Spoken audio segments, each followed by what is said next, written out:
Hi, I am Professor Khushbu Chokshi, and today I will be explaining the concept of Section 8 company.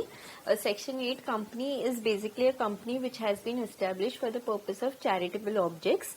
The object of the company is to promote commerce, arts, science, sports, education, charity, religion, or protection of environment.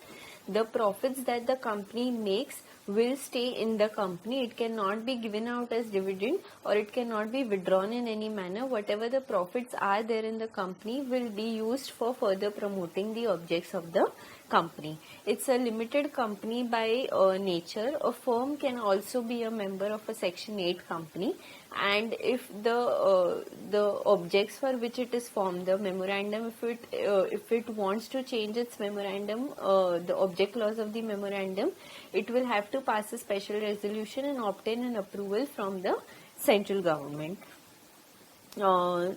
If there is any contravention of any of the provisions under which the Section 8 companies form, because the Section 8 company has exemption from many of the provisions, so there are many compliances where a Section 8 company gets an exemption and it does not have to comply with those provisions of the Act.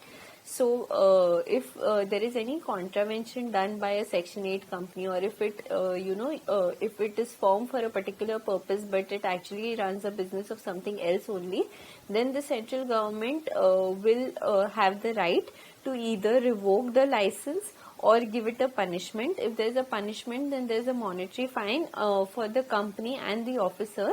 So, a company would be subject to a fine of 10 lakh rupees to 1 crore rupees. An officer will be subject to a fine of 25,000 to 25 lakh rupees, or imprisonment up to 3 years, or with both.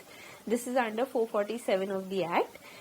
If the central government decides to revoke the license of the company, then it will be given an opportunity of being heard before revoking the license, or either it can revoke the license or it can convert it into a private limited company or a limited company.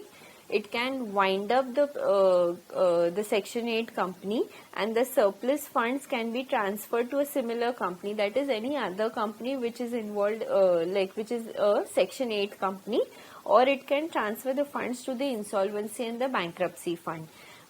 It can also amalgamate it with some another company. So if there is a contravention, either there will be a monetary fine and imprisonment for the company, the officers, or the central government has three different options. One is converting it into a limited company or a private limited company, which is a normal company, not a Section 8 company.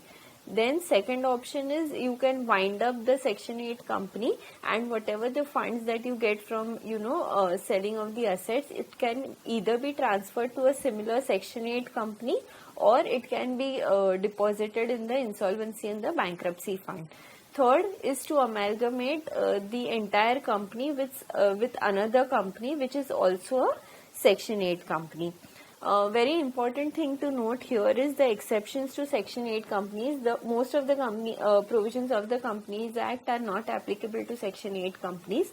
One of them is calling the general meeting. So, if you go to the meetings, you will know that if you want to call a general meeting, you have to give a 21 days clear notice for calling a general meeting.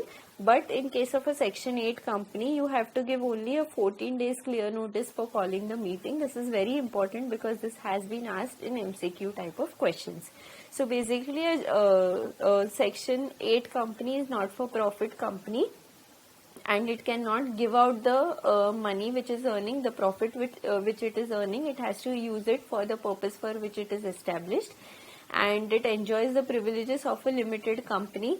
A firm can be a member of a Section 8 company, and if it wants to change the objects for which it is established, it has to apply to it has to take an approval from the central government. If there is any contravention of the provisions, either the license can be revoked and the company can be amalgamated or wound up or converted into another form of company, or there is a monetary penalty and imprisonment.